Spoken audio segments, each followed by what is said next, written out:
Alam mo ba ang basher libre kang pinopromote? Dati, pag may negative comments sa post ko, iniisip ko, mali ba ginagawa ko? Pero ngayon, iba na mindset ko. Kasi na-realize ko sa social media, engagement is engagement.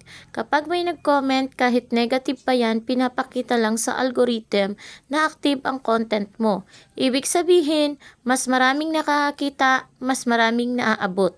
Mas lumalawak ang audience mo. So, imbis na patulan, ginagawa ko na lang fuel.